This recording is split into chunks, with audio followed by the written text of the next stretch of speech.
अस्सलाम वालेकुम। अच्छा जी, आज का हमारा टॉपिक है intensity of a wave. Intensity क्या होती है जी? शिद्दत।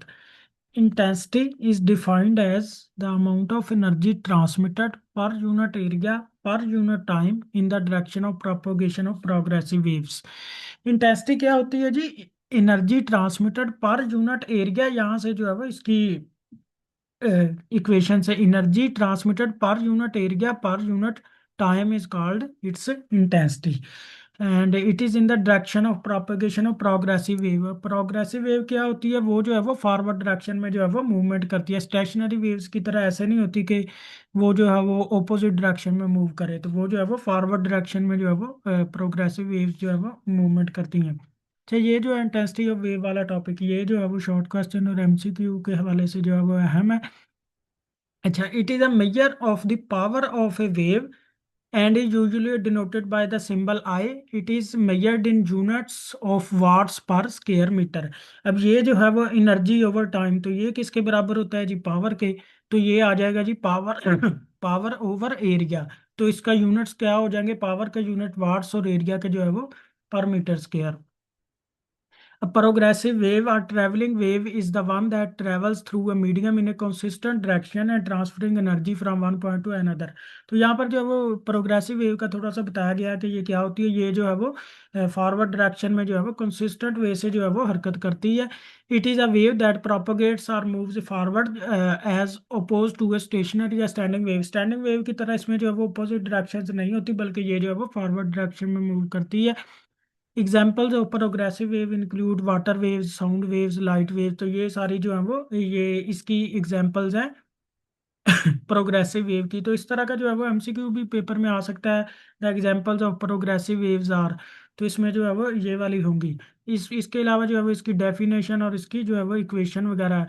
तो इसकी इक्वेशन आगे जी, E over area multiply by time. Energy per unit area per unit time. तो अगर एनर्जी के ऊपर हम जो है वो टाइम को डिवाइड करेंगे तो ये आ जाएगा जी पावर ओवर एरिया। अब ये जो इंटेंसिटी है उसका यूनिट होता है जी, हमने अभी देखा वाट पर मीटर स्क्वायर। अब जो एनर्जी है ऊपर वाली इक्वेशन से, एनर्जी जो है वो जूल्स में होती है, टाइम सेकंड्स में होता है, पावर जो है वो वाट्स में होती है। अच्छा, you will know that in mechanical waves such as sound wave, water waves or waves on a vibrating string, energy is stored as kinetic energy and potential energy of the medium particles. तो वो जो medium के particle जो movement करते हैं तो उनके अंदर जो है वो काइनेटिक और पोटेंशियल एनर्जीज जो है वो स्टोर होती हैं। तो वो एनर्जी उनके अंदर जो है वो कितनी स्टोर होती है जितना उसका जो है वो डिस्प्लेसमेंट ज्यादा हो। मिसाल के तौर पर एक जो है वो हमारे पास जो है वो एक वेव फॉर्म है इस तरह की। तो ये जो है वो उसकी मैक्सिमम और जो है वो मिनिमम पोजीशंस हैं। अब ये वाली, ये यहाँ से लेकर जितना इसका एम्पलीट्यूड ज़्यादा होगा, जितना इसका एम्पलीट्यूड ज़्यादा होगा उतनी ही जो है वो उसके अंदर ज़्यादा से ज़्यादा एनर्जी जो है वो स्टोर की जा सकती है। अब यही बात जो है वो यहाँ पर बताई गई है कि एनर्जी जो है वो how much energy store depend upon the displacement और amplitude of the particles from the mean position. तो मीन पोजीशन से कितना जो है वो एम्पलीट्यूड है उतनी जो है वो एनर्जी उसके अंदर स्टोर हो सकती है। जितना ज़्यादा एम्पलीट्यूड होगा उतनी ज़्यादा जो है वो एनर्जी स्टोर होगी। Therefore, the intensity I of waves is proportional to the square of the amplitude। तो इंटेंसिटी जो है वो स्केयर ऑफ द एम्पलीट्यूड के ऊपर जो है वो डिपेंड करती है। ये वाला भी जो है वो इम्पोर्टेंट एमसीक्यू है। हेयर अच्छा, अब ये प्रोपोर्शनैलिटी का साइन है, इसको जो है वो कांस्टेंट के साथ खत्म कर दिया गया है। Case the constant of proportionality and depends upon the physical properties of the wave and the medium. अब आगे है जी एग्जाम्पल 7.8 है। वेव हैज एन इंटेंसिटी, उनकी उसकी इंटेंसिटी जो है वो बताई गई है 0.5 वाट पर मीटर स्क्वेयर है। एट ए डिस्टेंस आर जो है वो 3.0 मीटर है from the source. What is the power of the wave? Wave की जो है वो पावर हमने कैलकुलेट करनी है। तो फार्मूला आई क्या होता है आई क्या होता है जी? Power over area. तो पावर जो है वो हमने कैलकुलेट करनी है। एरिया के लिए आर हमें जो है वो डिस्टेंस हमें दिया गया है 3.0 मीटर। तो एरिया आ जाएगा जी 4 pi R square. 4 pi into R का जो है वो यहाँ से स्केयर आ जाएगा, ये सारा इधर से आंसर निकल आएगा। अब हमने पावर कैलकुलेट करनी है, इंटेंसिटी भी हमको गिवन है, तो ये जो इस चीज़ इस तरफ डिवाइड हो रहा है दूसरी तरफ जाकर जो है वो मल्टीप्लाई हो जाएगी। तो यहाँ से जो है वो हमारे पास पावर भी आ जाएगी 56.52 watts. Two progressive waves have intensities of 0.5 watt per meter square and 0.25 watt per meter square. Find total intensities of the two waves. दो प्रोग्रेसिव वेव्स हैं. प्रोग्रेसिव वेव जो है वो आगे की जानब जो है वो हरकत करती हैं. Have intensities of 0.5 and 0.25. Find total intensities of the two waves. तो दोनों वेव्स की जो है वो टोटल इंटेंसिटी जो है वो हमने कैलकुलेट करनी है. तो उनकी जो टोटल इंटेंसिटी है वो किसके बराबर होगी जी? दोनों का हम सम ले लेंगे. इंटेंसिटी फर्स्ट की और सेकंड की वो 0.5 प्लस 0.25 वो जो है वो 0.75 वाट पर मीटर स्क्वायर बन जाएगी. अब ये जो एग्जांपल 7.9 है ये आप लोगों के जो है वो स्मार्ट सिलेबस के अंदर स्किप किया कर दी हुई है. अच्छा, अब आप इन लोगों के भी काम देखें कि जो छोटी छोटी एग्जांपल्स हैं वो इन्होंने जो है वो स्मार्ट सिलेबस में ख़त्म की हुई हैं, और जो बड़ी बड़ी एग्जांपल्स हैं वो खैर सारी शामिल हैं. अच्छा जी. अब आगे जो है वो आज का जो मेन टॉपिक है डॉपलर इफेक्ट 7.11. ये जो है वो शॉर्ट क्वेश्चन एमसीक्यू लॉन्ग जो है वो हर वाले से ये अहम है. Doppler effect. अब डॉपलर इफेक्ट क्या होता है? The apparent change in the frequency. अब अपेरेंट चेंज का क्या मतलब है कि ये जो है वो हमको ऐसे नजर आता है. अपेरेंट का क्या मतलब है कि वो असल में वो चीज़ वैसे एग्जिस्ट करती नहीं है, लेकिन हमको जो है वो बाहर महसूस होती है. The apparent change in the frequency or pitch of waves due to the relative motion between the source and the observer is called Doppler effect. मिसाल के तौर पर एक सोर्स है जिससे जो है वो आवाज जो है वो बोल रहा है. तो उसकी जो आवाज है वो एक ऑब्जर्वर के तरफ जो है वो जा रही है. अब सोर्स और ऑब्जर्वर के दरमियान अगर रिलेटिव मोशन होगी, अगर उनके दरमियान रिलेटिव मोशन होगी तो उसकी फ्रीक्वेंसी में जो है वो थोड़ा सा चेंज आएगा. चेंज हकीकत में आता नहीं है, वो अपेरेंट चेंज होता है. The apparent change in the frequency of waves due to the relative motion between the source and the observer is called Doppler effect. अब ये जो है वो ये दो पैराग्राफ्स हैं, इनमें जो है वो इसी डेफिनेशन को एक्सप्लेन किया गया है. This effect was first discovered by John Doppler while he was observing the frequency of light waves from A star. वो कहते हैं कि जी जॉन डॉपलर साहब जो थे उन्होंने देखा कि स्टार से जो है वो लाइट जब मिट हुई तो उन्होंने देखा कि वो जो लाइट मिट जो है वो वहां से हुई है is different from that emitted from a similar source on earth. अगर जमीन पर भी एक इसी तरह सितारे की जो है वो एनर्जी वाला जो है वो एक कोई भी इक्विपमेंट हो और उसमें से जो है वो जो लाइट वेव्स ट्रांसमिट होंगी तो उन दोनों के अंदर फ्रीक्वेंसीज का डिफरेंट आ जाएगा. यानी होना तो नहीं चाहिए, लेकिन उन्होंने कहा जी इस तरह जो है वो आता है. He found that the change of frequency of light depends upon the motion of star relative to the earth. वो कहते हैं कि जी अब स्टार जो है वो ऊपर है, वो जमीन के लिहाज से जो है वो हरकत कर रहा है, तो इस वजह से जो है वो उनकी जो है वो फ्रीक्वेंसी में जो है वो चेंज आते आ जाता है, फ्रीक्वेंसी में शिफ्ट आ जाता है.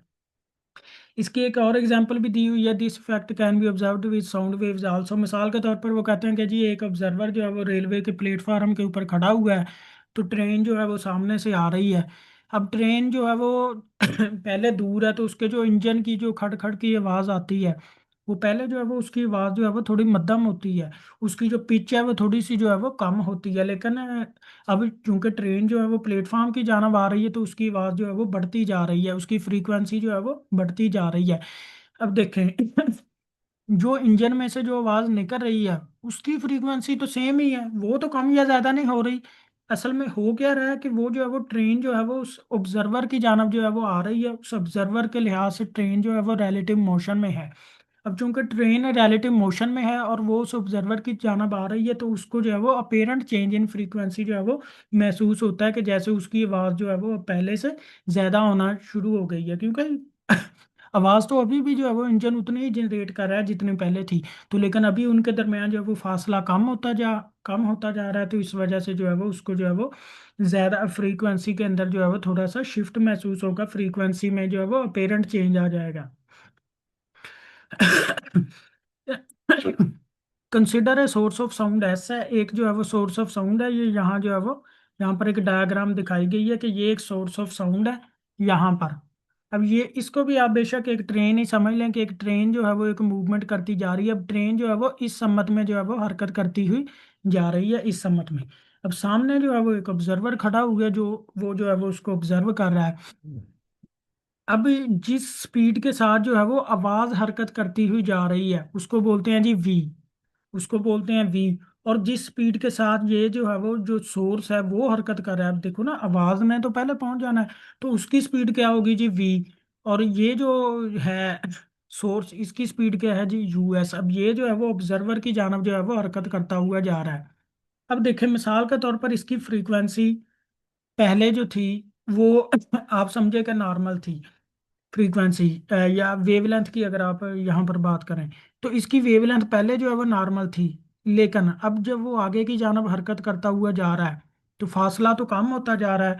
तो तो फासला जो है वो जैसे जैसे जो है वो फासला वहाँ उस जानब जो है वो कम होता जा रहा है, वेव इसका मतलब है कि वेवलेंथ कम होती जा रही है। अब ये देखें मिसाल के तौर पर इस पॉइंट से इस पॉइंट तक का फासला हम समझे, ये एक क्रस्ट है ये एक क्रस्ट है, इन दोनों के दरमियान फासला ज्यादा है, इनके दरमियान जो है वो और ज्यादा है। अगर हम इस जानब बात करें तो फासला जो है वो कम होता जा रहा है, मतलब वेवलेंथ कम होती जा रही है।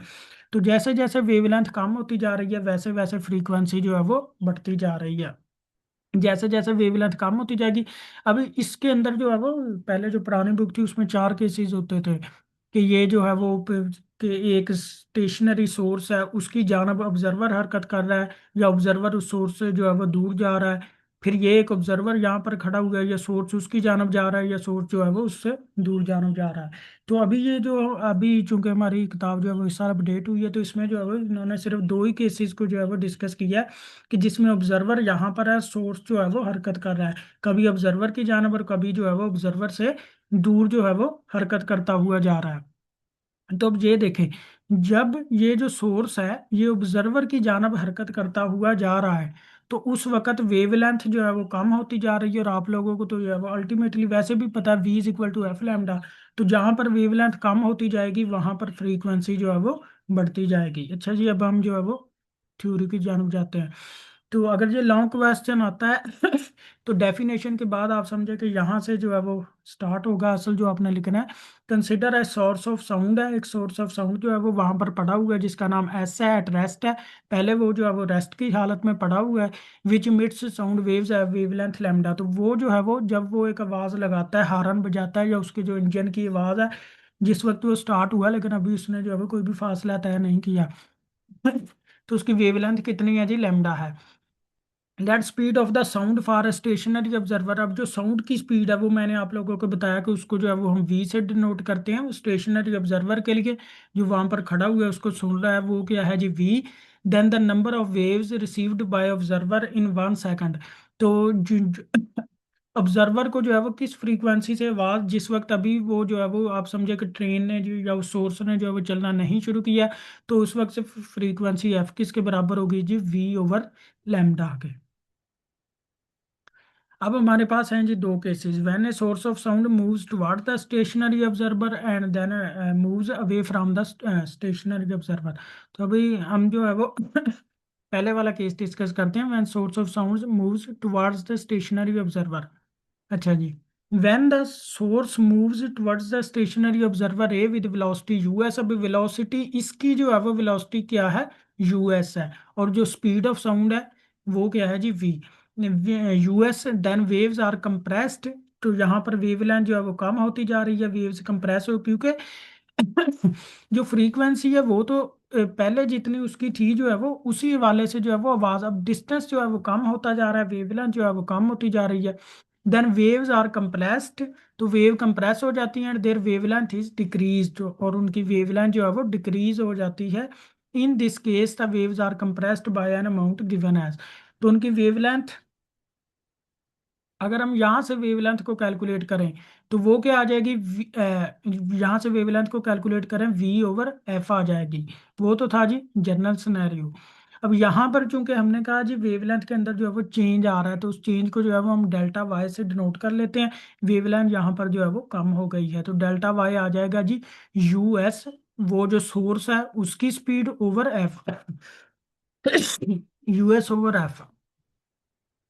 The compression of the waves is due to the fact that the same number of waves are contained in a shorter space। तो अब डिस्टेंस जो है वो कम हो गया है, लेकिन वेव तो है वो सेम है। Same number of waves are contained in a shorter space depending upon the velocity of the source. तो ये जो है वो इस वेलोसिटी के साथ यूएस के साथ जो है वो हरकत करता हुआ जा रहा है। The wavelength observed by the observer A is then. तो अब वेवलेंथ जो ये वाला ऑब्जर्वर जिस वेवलेंथ को जो है वो महसूस कर रहा है, वो कितनी होगी, लैम्डा ए, इस ऑब्जर्वर की लैम्डा ए वेवलेंथ, वो किसके बराबर होगी जी, लैम्डा। ये कौन सी वेवलेंथ है, जो पहले यहाँ पर थी जब वो वहां पर अभी रुका हुआ था।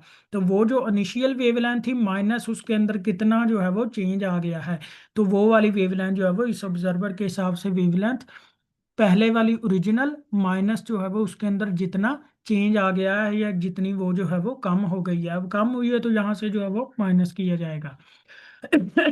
Lambda minus delta lambda. अब लैम्डा का हमने ऊपर वाली इक्वेशन से देखा था, वहां पर जो है वो v is equal to f lambda था, वहां से हमने जो है वो लैम्डा कैलकुलेट कर लिया v ओवर एफ, तो उसकी वैल्यू ये वाली आ गई v ओवर एफ माइनस ये डेल्टा लैम्डा जो हमने अभी यहाँ पर देखा जितनी वो कम हुई है यूएस ओवर एफ। तो यहाँ से अगर हम फ्रीक्वेंसी को हम जो है वो इसका एलसीएम ले लेंगे, फ्रीक्वेंसी आ गई जी v minus US over F, तो ये आ गई जी डेल्टा ए लैम्डा ए। ये वो वाली वेवलेंथ है जो ये वाला स्टेशनरी ऑब्जर्वर जो है वो महसूस कर रहा है। अब देखें head delta lambda is the decrease in the wavelength, तो ये जो डेल्टा लैम्डा है ये वेवलेंथ में जो है वो डिक्रीज हो गई है इन 1 second, and this is called Doppler shift. अब जितनी वेवलेंथ कम हुई है उसको जो है वो हम क्या बोलते हैं जी, डॉपलर शिफ्ट। वेवलेंथ कम हो या ज्यादा हो, अच्छा इसमें गौर करने वाली बात यह है कि वेवलेंथ कम हुई है, फ्रीक्वेंसी बढ़ गई है, किस केस में, जब सोर्स जो है वो ऑब्जर्वर की जानब हरकत करता हुआ जा रहा था। Thus the number of waves received by observer A in 1 second change apparent frequency is. अब जो है वो हम उस की जो है वो पहले तो हमने जो है वो जो ऑब्जर्वर यहाँ पर रुका हुआ था, पहले तो हमने जो है वो उसकी जो है वो वेवलेंथ को कैलकुलेट किया है, तो अभी हमने जो है वो उसकी फ्रीक्वेंसी को कैलकुलेट करना है। ये फिर उसी फार्मूले से v is equal to f lambda, तो एफ आ जाएगा जी v ओवर लैम्डा ए। अब ये वाली वेवलेंथ जो इस ऑब्जर्वर ने गेन की है उसकी वैल्यू जो है वो हम यहाँ पर पुट कर देंगे, ये आ जाएगा जी v ओवर लैम्डा ए की value v minus U S over F. अब ये जो f नीचे डिवाइड हो रहा है ऊपर जाके जो है वो मल्टीप्लाई हो जाएगा, F is equal to v into V minus U S into F. अच्छा अब हमने कहा कि ये जो फ्रीक्वेंसी है ये पहले की निस्बत जो है वो अब बढ़ गई है, वेवलेंथ कम हुई है फ्रीक्वेंसी बढ़ गई है। अभी एक तो वो हमने जर्नली भी देखा कि वो जो ऑब्जेक्ट वो जो सोर्स ऑफ साउंड था वो उस ऑब्जेक्ट की तरफ जा रहा था, तो फ्रीक्वेंसी जो है वो अल्टीमेटली बढ़नी ही बढ़नी थी। वो तो खैर हमें जो है वो वैसे ही पता लग गया, लेकिन ये जो है वो इक्वेशन भी यही बता रही है कैसे, ये है डिनोमिनेटर। अब ये है जी स्पीड ऑफ साउंड, तो जिसके साथ वो जो है वो हरकत करता हुआ जा रहा है, तो स्पीड ऑफ साउंड में से कुछ ना कुछ डिनोमिनेटर में कम हो रहा है। तो डिनोमिनेटर में अगर कोई चीज कम हो रही है तो इसका मतलब है कि जो फ्रीक्वेंसी है, वो जो ऑब्जर्वर जो फ्रीक्वेंसी को जो है वो फेल्ट कर रहा है, जो उसको महसूस हो रही है, वो जो है वो ज्यादा हो जाएगी। डिनोमिनेटर में अगर कुछ इजाफा हो जाए तो इसका मतलब है वो फ्रीक्वेंसी कम हो जाएगी।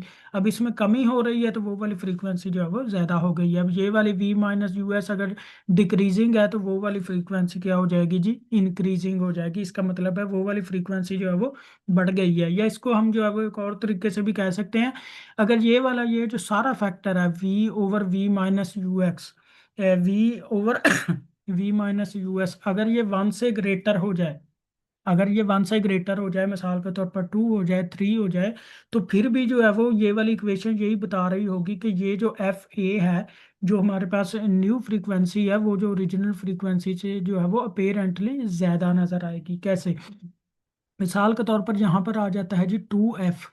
तो 2f का क्या मतलब है कि f is equal to 2f, इसका मतलब है ओरिजिनल फ्रीक्वेंसी को अगर हम 2 से मल्टीप्लाई करेंगे तो फिर वो जो अब जो फ्रीक्वेंसी हमको मिल रही है उसके बराबर आएगी।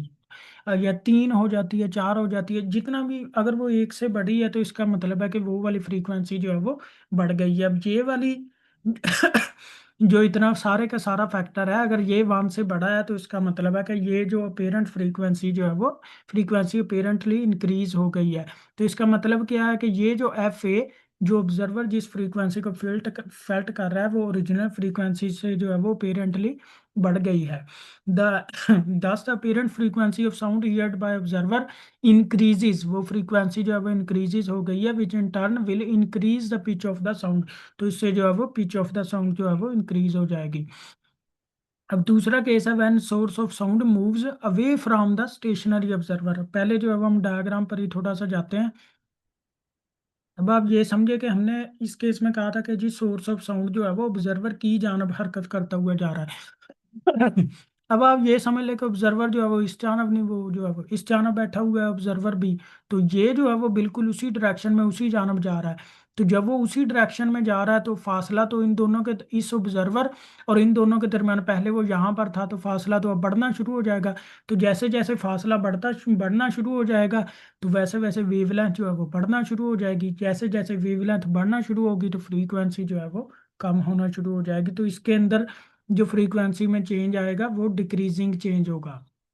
when the source moves away from the stationary observer b with velocity us। अब यहाँ पर भी जो है वो वही चीजें हैं, सिर्फ जो है वो थोड़ा सा एक साइन का डिफरेंस होना है। तो ऑब्जर्वर बी है, उसकी जानब जो है वो सोर्स ऑफ ऑब्जर्वर जो है वो उससे अवे मूवमेंट कर रहा है विद वेलोसिटी यूएस के साथ। स्पीड ऑफ साउंड वही है वी। तो ऑब्जर्वर की वेलोसिटी हमने पिछले केस में भी देखा यूएस थी, यहाँ पर भी जो है वो यूएस है। Then the waves are expanded and their wavelength is increased, उनकी वेवलेंथ इंक्रीज हो गई है। So in this case the waves expanded by the amount. तो वहां पर जो है वो वेवलेंथ जो हमें मिल रही है लैम्डा बी, वो किसके बराबर है जी, यू एस ओवर एफ। वहां पर जो है वो वहां पर भी यूएस ओवर एफ ही थी। The expansion of the waves is due to the fact that same number of waves are now contained in a large distance। अब waves उतनी ही है, सेम नंबर ऑफ वेव्स हैं, लेकिन अब डिस्टेंस जो है वो बढ़ गया है। तो the wavelength observed by the observer B is then, तो वहां पर जो है वो वेवलेंथ अब जो है वो पहले की जानब, ये जो ऑब्जर्वर जो स्टेशनरी है जिससे सोर्स ऑफ साउंड जो है वो अवे मूवमेंट करता जा रहा है, पहले वेवलेंथ कितनी थी जी, लैम्डा। अब वो जो है वो अवे हरकत करता जा रहा है, तो इसका मतलब है वेवलेंथ में चेंज आ गया है डेल्टा लैम्डा। और जो चेंज आया है वो पॉजिटिव है, यानी वेवलेंथ जो है वो पहले की जानब बढ़ गई है। तो ये जो है वो यहाँ पर ऐड हो जाएगा। वहां पर बस यही फर्क है, पिछली में वो माइनस हो रहा था, यहाँ पर जो है वो प्लस हो रहा है। तो delta lambda is the increase in wavelength in 1 second and is called the Doppler shift. तो वो चेंज इन वेवलेंथ जो है वो इंक्रीजिंग हो या डिक्रीजिंग हो, उसको जो है वो डॉपलर शिफ्ट बोलते हैं। दस the number of waves received by observer be in 1 second is. तो फ्रीक्वेंसी अगर हम यहाँ से कैलकुलेट करेंगे एफ बी, वो आ जाएगी वी ओवर लैम्डा बी। तो लैम्डा बी की जो है वो वैल्यू जो यहाँ से जो है वो हमने कैलकुलेट की है, वो हम यहाँ पर ला के पुट कर देंगे वी ओवर। अब इसकी वैल्यू जो है वो फिर वही आ जाएंगी, लैम्डा की आ जाएगी जी वी ओवर लैम्डा। और वी ओवर जी लैम्डा की आ जाएगी जी वी ओवर एफ। और साथ ये जो डेल्टा लैम्डा है, जो कितनी चेंज आई है, वो जो है वो यू एस ओवर एफ आ जाएगी। यहाँ से एफ जो है वो कॉमन होगा, फिर निकल कर जो है वो ऊपर की जानब चला जाएगा, तो एफ भी आ जाएगी जी V over V plus U S is equal, साथ मल्टीप्लाई हो रहा है एफ जो रीजनल फ्रीक्वेंसी है। अब एक तो जो है वो हमने थ्योरेटिकली भी जो है वो सामने हमने देख लिया कि अगर वो दूर की जानब जा रहा है तो फ्रीक्वेंसी जो है वो कम हो जाएगी, वेवलेंथ बढ़ जाएगी।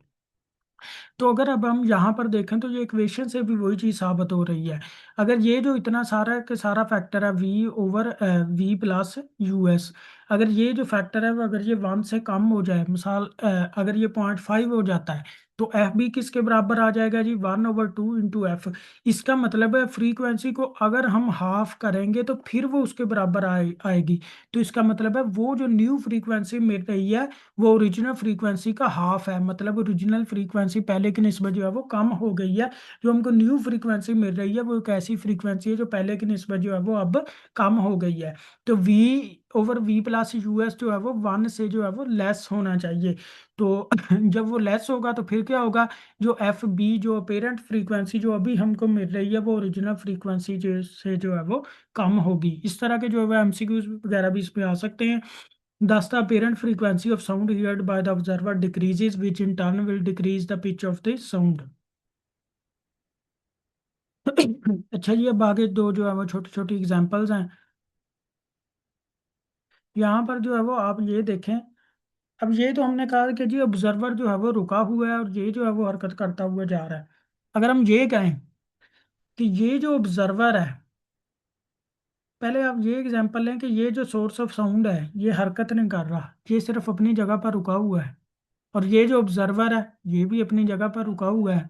तो ये जो है वो हॉर्न बजाता है या उसके जो इंजन की आवाज़ है, तो क्या ये वाली आवाज जो है वो किसी भी सूरत में कम या ज्यादा हो सकती है अगर दोनों रेस्ट में है? कभी भी नहीं हो सकती, क्योंकि हमने कहा कि उनके दरमियान रिलेटिव मोशन होना जरूरी है। तो इस तरह का अगर एमसीक्यू आता भी है कि अगर सोर्स ऑफ साउंड और ऑब्जर्वर जो है वो दोनों ही रेस्ट की हालत में है, तो क्या वहां पर जो है वो डॉपलर शिफ्ट होगा या फ्रीक्वेंसी में कोई चेंज आएगा? तो उसका आंसर है कि जी नहीं आ सकता। दूसरी बात है, अगर ये दोनों ही हरकत कर रहे हैं और सेम स्पीड के साथ हरकत कर रहे हैं, जितनी इसकी स्पीड है इतनी उसकी स्पीड है, तो जितना कि ये आगे जाता है उतना कि वो भी आगे चला जाएगा, तो फिर भी जो है वो उनके दरमियान कोई भी डिफरेंस, फ्रीक्वेंसी में कुछ भी चेंज नहीं आएगा, या वेवलेंथ के अंदर जो है वो डॉपलर शिफ्ट कुछ भी नहीं आएगा। तो इसका मतलब है कि इनके दरमियान रिलेटिव मोशन होना जरूरी है, यानी या तो इनकी स्पीड के अंदर फर्क हो, एक की स्पीड ज्यादा हो दूसरे की जो है वो कम हो, या ये है कि एक जो है वो रेस्ट की हालत में और दूसरा जो है वो हरकत करता हुआ जा रहा हो। अच्छा, इसमें एक बात और भी है कि ये देखें, ये सोर्स ऑफ साउंड है, ये यहाँ पर रुका हुआ है, ये जो ऑब्जर्वर है ये हरकत कर रहा है, अब ये रेस्ट की हालत में ये हरकत कर रहा है, लेकिन ये हरकत कर रहा है सर्कुलर पाथ में, ऐसे। अब अगर ये सोर्स ऑफ साउंड है, ये जो है वो सर्कुलर पाथ में हरकत कर रहा है, तो सर्कुलर पाथ में तो हर तरफ जो है वो डिस्टेंस जो है वो सेम होगा, जितना यहाँ पर है, जब ये यहाँ पर आएगा वहां पर भी उतना डिफरेंस है। ये तो वैसे वेवलेंथ के हिसाब से बनाया गया, अगर हम सर्कुलर पाथ की बात करें, ये जो है वो ये एक जो है वो सोर्स ऑफ साउंड है, आप समझे कि इस तरह का जो है वो एक सोर्स ऑफ साउंड है, और कि ये जो है वो ऑब्जर्वर जो है वो इस तरह उसके इर्द गिर्द जो है वो सर्कल में हरकत कर रहा है। तो हर एक पॉइंट के ऊपर फासला, ये वैसे मुझसे सेंटर में नहीं बना, तो हर एक पॉइंट के ऊपर सर्कुलर फासला तो डिफरेंस होगा, तो रिलेटिव मोशन तो इनके दरमियान आ जाएगी, लेकिन ये जो है वो सर्कुलर पाथ में होगी, तो उस वक्त भी जो है वो यहाँ पर जो है वो कोई भी हमें जो है वो डॉपलर शिफ्ट या फ्रीक्वेंसी में चेंज नहीं मिलेगा।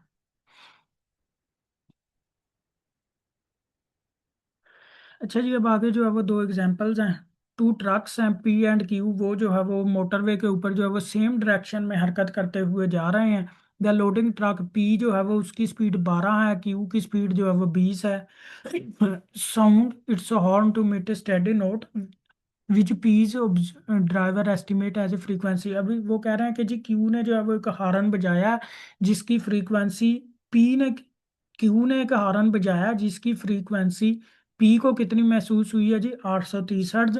What frequency does Q's on driver here. अब क्यू ने जो हॉर्न बजाया था, इसकी स्पीड से यहाँ पर बताई गई है 20 और 12 है, तो क्यू ने जो हॉर्न बजाया उसकी फ्रीक्वेंसी पी ने जो सुनी है वो कितनी है, 830 हर्ट्ज। तो क्यू को खुद को जो है वो जो उसने हॉर्न बजाया उसकी फ्रीक्वेंसी जो है वो कितनी सुनने में मिलेगी, और यहाँ पर जो है वो स्पीड ऑफ साउंड बताई हुई है जी 340 मीटर पर सेकंड है। अब ये देखें, यू ऑफ पी है जो पहले की स्पीड है पी ट्रैक की, वो है जी 12 मीटर पर सेकंड, यू ऑफ क्यू है वो 20 मीटर पर सेकंड है, स्पीड ऑफ साउंड यहाँ पे बताई हुई है 340 है, और फ्रीक्वेंसी जो पी की है वो भी 830 है, फ्रीक्वेंसी क्यू की जो है वो हमने कैलकुलेट करनी है। अब स्पीड ऑफ साउंड जो है वो अगर हमने कैलकुलेट करनी है तो हम इनके दरमियान जो है वो पहले रिलेटिव मोशन को कैलकुलेट करेंगे।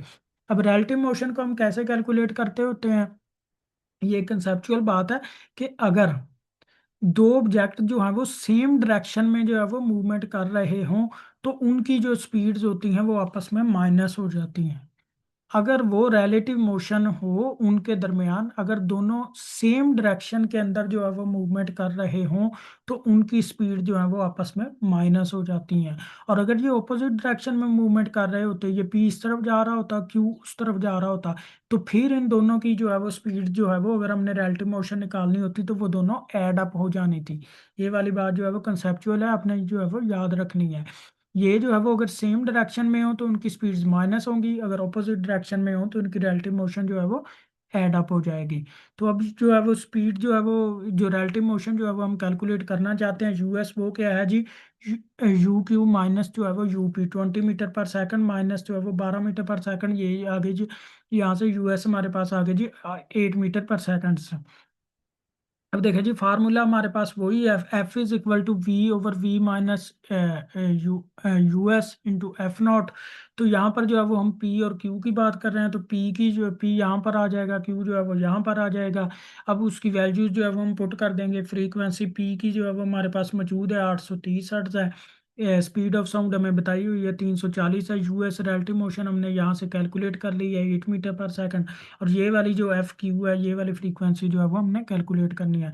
तो 830 हर्ट्ज है। अब ये वाला इस तरफ डिवाइड हो रहा है, दूसरी तरफ जाकर मल्टीप्लाई होगा। इस तरफ मल्टीप्लाई हो रहा है, दूसरी तरफ जाकर डिवाइड हो जाएगा। यहाँ से हमारे पास जो है वो एफ क्यू आ जाएगी। अब एक और एग्जांपल है जी। A train sounds its horn before it sets off from the station. अब एक ट्रेन है, वो जो है वो स्टेशन से निकली है, तो उसने जो है वो एक हॉर्न बजाया है। Sounds its horn before it sets of, तो स्टेशन से निकलने से पहले जो है वो उसने एक हॉर्न बजाया। And an observer waiting on the platform estimates its frequency at 1200 hertz. तो एक ऑब्जर्वर जो प्लेटफॉर्म के ऊपर खड़ा हुआ था, उसने वो जो फ्रीक्वेंसी उसने सुनी है वो कितनी थी जी, 1200 hertz. The train then moves off and accelerates steadily. फिर जो है वो उसने एक्सलरेशन किया है। 50 seconds after departure the driver sounds the horn again and the platform observe estimates frequency at 1140 hertz. अब ये जो है वो पहले जब उसने अपनी रेस्ट की हालत में इंजन ने जो है वो एक हॉर्न बजाया था, तब उसकी फ्रीक्वेंसी जो है वो 1200 हर्ट्ज थी। अब वो जो है वो हरकत करता हुआ आगे की जानब चला गया है, तो अब जो है वो उसकी फ्रीक्वेंसी उसने बताया जी 1140 हर्ट्ज है। ये जो है वो चेंज इन फ्रीक्वेंसी है। अच्छा, अगर हम यहाँ पर एक बात की गौर करें, तो यहाँ पर फ्रीक्वेंसी कम हो गई है। हमने तो क्या देखा था कि फ्रीक्वेंसी जब सोर्स ऑफ साउंड जो है वो ऑब्जर्वर ऑब्जर्वर की जानब जो है वो हरकत कर रहा हो, तो फ्रीक्वेंसी तो ज़्यादा होनी चाहिए थी। तो ये जो है वो अल्टीमेटली दुरुस्त बात है कि वो ज़्यादा ही होनी है। ये उन्होंने गलती से रीडिंग लिख दी है। इनको चाहिए था कि ये वाली रीडिंग जो है वो 1200 से कुछ ना कुछ ज़्यादा लिखते, क्योंकि अब जो फ्रीक्वेंसी जो है वो बढ़नी है, क्योंकि वो सोर्स ऑफ साउंड जो है वो ऑब्जर्वर की जानब जो है हरकत करता हुआ जा रहा है। अच्छा जी, calculate the train speed at 50 second. तो 50 सेकंड के ऊपर जो है वो ट्रेन की स्पीड कैलकुलेट करनी है। How far from the station is the train. तो उनके दरमियान जो है वो डिस्टेंस एस भी कैलकुलेट करना है कि 50 सेकंड के बाद उन दोनों के दरमियान जो है वो कितना फासला होगा। उसकी स्पीड भी कैलकुलेट करनी है और फासला भी कैलकुलेट करना है। स्पीड ऑफ साउंड जो है वो गिवन है 340 मीटर पर सेकंड। अब ओरिजिनल फ्रीक्वेंसी जो पहले वाली थी वो 1200 हर्ट्ज थी। तो पेरेंट फ्रीक्वेंसी जो बाद में हमको मिली है वो 1140 है। स्पीड ऑफ साउंड जो है वो 340 है। टाइम हमको बताया हुआ है जी 50 सेकंड है। तो स्पीड ऑफ सोर्स जो है वो ट्रेन किस समय रफ्तार से जो है वो हरकत करती हुई जा रही है, वो यूएस आपने कैलकुलेट करनी है और डिस्टेंस कैलकुलेट करना है। तो पहले जो है वो हम जो है वो स्पीड ऑफ जो है वो ट्रेन कैलकुलेट कर लेते हैं यूएस। तो फार्मूला क्या आ जाएगा जी, F naught is equal to V over V plus US into आ जाएगा जी एफ। तो अब यहाँ पर देखें जी, हमने यहाँ पर जो है वो वैल्यूज वगैरह पुट कर दी। ये एफ डैश जो है वो ये हमारे पास 1140 आ गई है। एक सेकंड।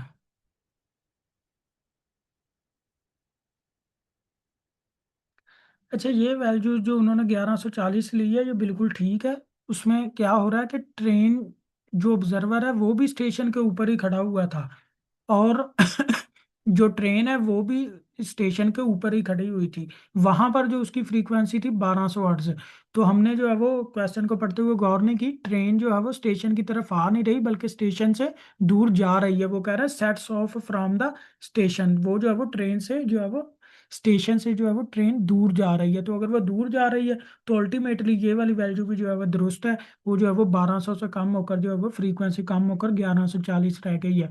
तो इसीलिए यहाँ पर जो है वो पॉजिटिव का साइन जो है वो यूज किया गया है, क्योंकि अब ट्रेन जो है वो ऑब्जर्वर से दूर जा रही है। तो इसीलिए जो है वो फ्रीक्वेंसी भी जो है वो कम होनी थी, वो 1200 से कम होकर 1140 बची है। अच्छा जी, अब ये वाली वो जो हमको न्यू फ्रीक्वेंसी मिली थी 1140, ये माइनस लिखा हुआ है, ये इक्वल का साइन है। अच्छा, 340 जो है वो उसकी स्पीड बताई हुई है, ये 340 मीटर पर सेकंड प्लस ये वाला यूएस जो ट्रेन की स्पीड है वो हमने कैलकुलेट करनी है, मल्टीप्लाई जो ओरिजिनल फ्रीक्वेंसी थी वो थी जी 1200 हर्ट्ज। अच्छा, अब ये 340 मीटर पर सेकंड, ये इस तरफ, ये सारी वैल्यू जो है वो इस तरफ जो है वो डिवीजन में दूसरी तरफ जाकर जो है वो मल्टीप्लाई हो जाएगी, इस चाना बजे आ जाएगी, ये जो है वो दूसरी जन्म आके जो है वो डिवाइड हो जाएगा 1140। तो इसको जो है वो सॉल्व कर लेंगे, इसका आंसर निकालेंगे, ये 340 इस चाना आकर जो है वो एडअप हो जाएगा, तो यूएस हमारे पास आ जाएगी 17.89 मीटर पर सेकंड। तो उसके बाद हमने जो है वो स्पीड कैलकुलेट कर ली, अब हमने जो है वो फासला कैलकुलेट करना है। तो फासला स्पीड का फार्मूला क्या होता है, स्पीड जो है वो डिस्टेंस ओवर टाइम, तो डिस्टेंस हमने कैलकुलेट करना है एस, तो टाइम हमें गिवन है, स्पीड हमने जो है वो अभी निकाल ली। स्पीड जो है वो वी एवरेज जो है वो हमने कैलकुलेट करनी है, इनिशियल स्पीड फाइनल स्पीड, तो सार टाइम जो है वो हमें गिवन है। अब इनिशियल स्पीड कितनी है जी, जीरो, फाइनल स्पीड कितनी है जी, ये जो हमने अभी निकाली है 17.89, क्योंकि पहले वो रेस्ट की हालत में थी, इसलिए इनिशियल स्पीड जो है वो जीरो है, फिर ये final speed over two into सार टाइम मल्टीप्लाई हो रहा है, तो डिस्टेंस उसने जो है वो कितना कवर अप कर लिया जी, 448 मीटर्स का उसने जो है वो डिस्टेंस तय कर लिया। अच्छा जी, अब आगे जो है वो एक छोटा सा टॉपिक है, एप्लीकेशंस ऑफ डॉपलर इफेक्ट, इसको हम जो है वो इंशाल्लाह कल को कवर अप कर लेंगे। तो फिर जो है वो छुट्टियां खत्म होने से पहले पहले इंशाल्लाह हमारा ये वाला चैप्टर जो है वो खत्म इंशाल्लाह हो जाएगा।